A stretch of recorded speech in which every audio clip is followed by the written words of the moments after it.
Ito nga mga kababayan, pakikita natin ang plano nila sa pamilya Duterte. Hindi lang si FPRRD at VP Sara ang plano nilang sirain kundi ang buong pamilyang Duterte.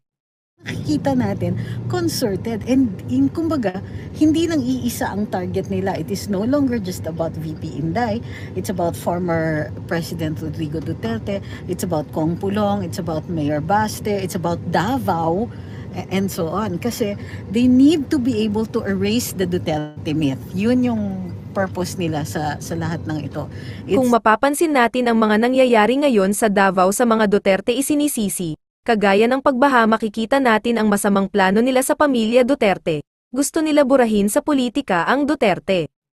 So dahil ang binabakbak ay Davao, it will be very easy for people to say na, ayan kasi puro sa inyo nalagay, puro sa inyo na puro kayo yung the promised land, kayo may ganito, and so on. Bago natin ituloy ang video na ito, kung bago ka lang sa aking YouTube channel baka pwede makahingi ng like at subscribe at click mo na rin ang notification bell para updated ka sa aking nilalabas na bagong video. Salamat po. Well, ito yung mga balita nga. So, si Kong Pulong is next. And then, of course, ang nakikita natin lately is there are also going to be attacks on or make people doubt on the development of Davao City. During the money, in short, ang siraan isn't just on the family of the Dutertes, but geared towards questioning whether Davao really has really been developing. Is it really number one in or has it really been killing it at GDP and so on? Tapos of course kanina meron ding hearing on Pastor Quiboloy, di ba? Which was conducted by Senator Rizzo Ontiveros. So nakikita natin concerted and kumbaga hindi lang iisa ang target nila. It is no longer just about VP Inday. It's about former President Rodrigo Duterte. It's about Kong Pulong. It's about Mayor Baste. It's about Davao and so on. Kasi they need to be able to erase the Duterte myth. Yun yung purpose nila sa lahat ng ito. They want to begin erasing the Duterte myth because until they do that, then they will forever be living in that shadow. Okay, so that shadow is a very long one. So we have no choice but to consider the fact that government resources are being devoted to this, to outright politicking. And of course, included dito are those attempts to discredit those who will seek to defend both Davao, the president, and so on. So this is what we should not buy into. And you also have to take note of this carefully. So dahil ang binabakbak ay Davao, it will be very easy for people to say na, ayan kasi puro sa inyo nalagay, puro sa inyo na puro kayo yung the promised land, kayo may ganito, and so on. What are they trying to they want to divide and conquer. They want the other provinces, the other regions, the rest of the country na inggit or to sakyan yung inggit. O ayan, alam nyo ba, panahon ni Duterte, daming nilagay sa Davao. Hindi naman nagamit. Davao naman, hindi ganun ka-develop. Tapos, meron pa silang, Pastor Quiboloy. And so on, na ginagamit. So, lahat yan dinidiscredit nila. The Dutertes, Davao, Pastor Quiboloy, everybody related to them. Inumpisahan nila dun sa pagdidiscredit sa mga vloggers. So, they tried and tried and tried during the Duterte administration na sabihin na fake news lang yung mga vloggers na yan. Bayad naman yung mga yan. It was all contrived during elections. Parang they made it look like Duterte was so popular when actually he isn't, and so on and so on. So, yan po ang kailangan bantayan natin. Bantayan din po natin yung tendency natin to be regionalistic. Ay, kasi mas magaling naman talaga ang Davao kaysa Imperial Manila. Wag po ganun. Alam niyo kung bakit? Ang daming supporters ni Presidente Duterte who are in your Imperial Manila. Ang dami namin dito sa National Capital Region and you need everybody's support. So wag tayong mag-buy into that. They want us divided. They want us to say na ang yayabang ng mga taga dyan, ang ano nila, and so on. Well, Davao lang naman ang kaya nila, and so on. No, don't buy into it. Don't give in. United tayo regardless of where we live, regardless of I do not support. I like them divided. It makes them easier to manipulate. Who are you manipulating? Kaming mga supporters ni President Duterte, ni former President Duterte. Bakit ka nandito? 'Di ba? They're going to try to divide us. So yun. So, excuse me lang, Colby Lee, kung nandito ka, tiis-tiisin mo. I'm pretty sure you won't like the rest of the rhetoric that's coming from here. Okay. So, sabi ni To Bear 3, pera po natin yan. X, Tupad, Akap, Mai, PH, at iba pa. Huwag po tayong magpalinlang sa mga buhaya dahil mas malaki pa ang mga binulsa kaysa sa mga naipamigay nila. So, sabi ni John, United Front Against Tyranny and Kleptocracy. Sabi ni Abby Queen, lipat na tayo ng Davao. Yehey, suportado din po ng mga Iskonian si Tatay Digong. O ayan, meron pang mga ganyan pala. So, even more so. So, pero ang sinasabi natin dito is heads up. Ito po ang plano. Divide and conquer, so they're going to seek to divide us. And they'll divide us by saying na, ang daming nakuha ng Davao, pero wala namang maipakitang development. Di naman pala totoo na maganda ang buhay sa Davao City, and so on. Tapos, sina Pastor Kibuloy, yan, masamang tao, meron mga ginagawang hindi ka nais-nais, hindi nagbayad ng mga tao niya, and so on, and so on. Okay. Resist the urge. And wag natin papatulan yung issues nila. Sabihin na, sige, then that's a matter for the courts. Bakit nagsisenate investigation on a matter that is supposedly criminal in nature? Di pumunta kayo sa hukuman, dali nyo yan sa hukuman. Sabi ni Alan Chua, time to unite Duterte supporters. Yes, it is.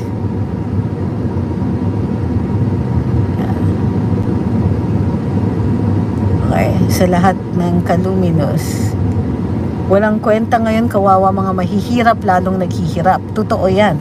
Ganito yon. We are in this not just because of President Duterte, pero siya po yung nagmulat sa atin. But we are here for the country. Huwag nating kakalimutan yon. Kaya nga natin gusto si Pangulong Duterte dahil sa tulong nila sa bayan. Dahil tinutukan nila ang pangangailangan ng bayan at ng taong bayan. Meron, ma'am. Okay. 700 ml, ma'am. Okay. Sandali tapusin ko lang to. So, sabi ni Matt, hello, inaabangan ko na parati ang live nyo. Magandang hapon po, maraming salamat sa channel nila.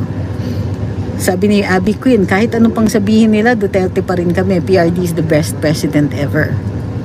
Sabi ni Pilipinas, kung mahal, don't forget to like and share. Sabi ni Ana CH, kahit hindi mahirap, ramdam ang paghihirap ngayon. Para sa akin, simple lang.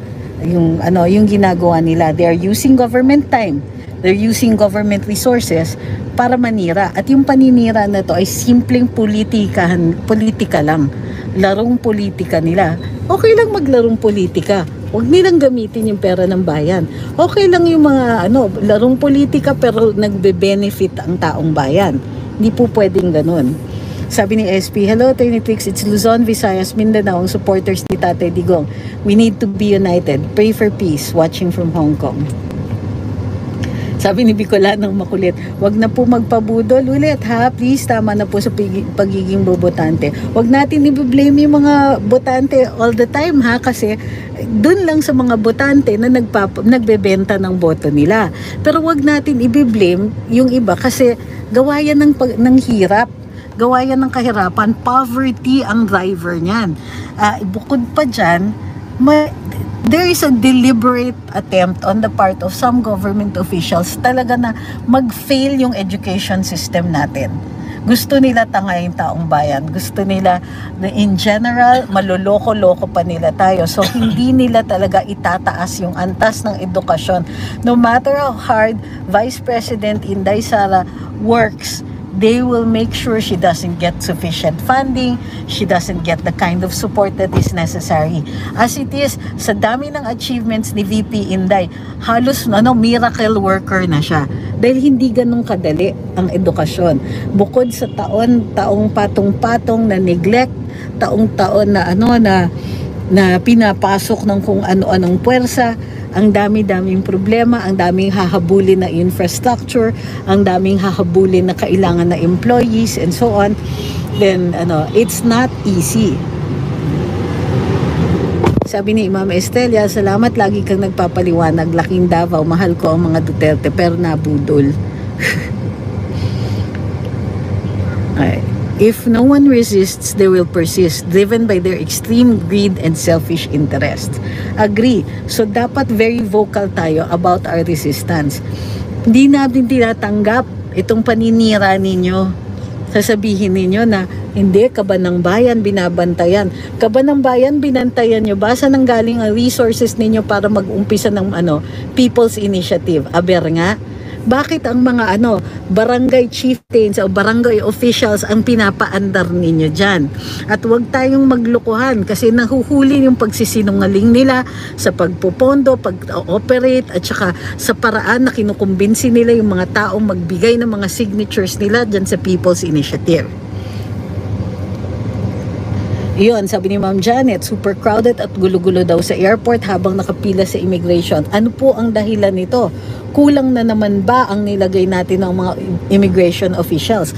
Kasi hindi naman ngayon ang reklamo ay natitigil sila dahil sa kakulangan ng requirements, kundi ang dami-dami nila at kokonti ang mga immigration officials na maaaring tumindig doon. And why would that be a problem? It would be a problem pag kulang sa bayad, pagkulang sa pondo ng ahensya. Ang tanong, bakit ang 2024 budget ay lumiit, nag-contract para dun sa individual na mga ahensya at mga department? Kasi ang laki ng nilalaan sa kung anik-anik na activities nila such as but not limited to 500 billion ayuda na hindi natin alam kung sino at paano saan pupunta yon, and of course 731 billion na nilalaan nila doon sa unprogrammed funds.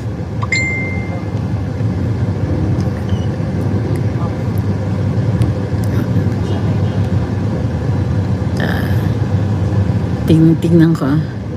Sabi ni PRD, si Sen Tulfo, buong pamilya na ata ginagamit ang mga programa ng government para umepal. Thank you kay Rufino Lopez. Sabi ni Kuya Ken, looking forward sa Feb 25 at Cebu Rally. Sino kayo mga personalities na dadalo? Sana lumago na ang idealismo natin na good governance by ridding the country with these peste politicos. Sabi ni Solid Tape Defender, basta support, tahanang pinakamasaya lang, attorney. Salamat sa super solid. Sabi ni Ma'am Tessie, gising na po ang karamihan ng mga nabudol tulad ko. Please po, magkaisa tayo labanan ng mga gahaman sa kapangyarihan, mga nakapwesto ngayon sa gobyerno. Okay? So, yun. Wag pong kakalimutan natin, resist regionalism, resist the division tactics, resist the squid tactics. Squid tactics din ito pag inatake nila si Congressman Pulong. Kasi ano ba yung pinupuntirya natin lately?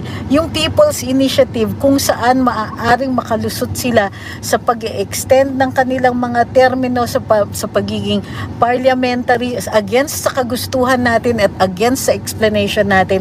At sa paggamit ng Constituent Assembly instead of a Constitutional Convention to change the charter. Ano ba?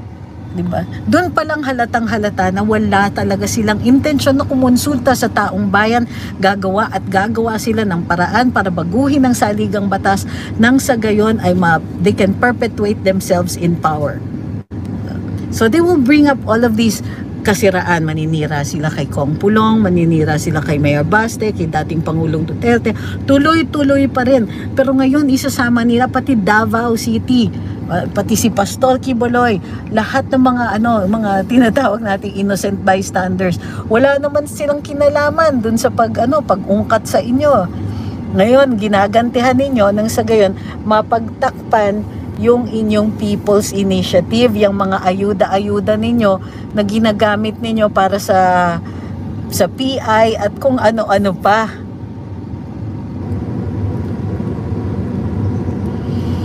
Sabi ni Abhishek, may balita na tatakbo mayor si tatay dahil malakas daw kasi yung kalaban, bigyan daw ng 2 billion ng kalaban ni tatay na pondohan ni Tamba. Yun ba yung tatakbong mayor? Give a little credit naman dun sa mga tao sa Davao City. Sabi ni Ma'am Christine, I pray for strength and fortitude for the Dutertes in Davao. Will forever be grateful to PRD for all he did for PH in his term. Hashtag Duterte pa rin. Hashtag di mo pera yan. BBM admin. Hashtag we deserve better.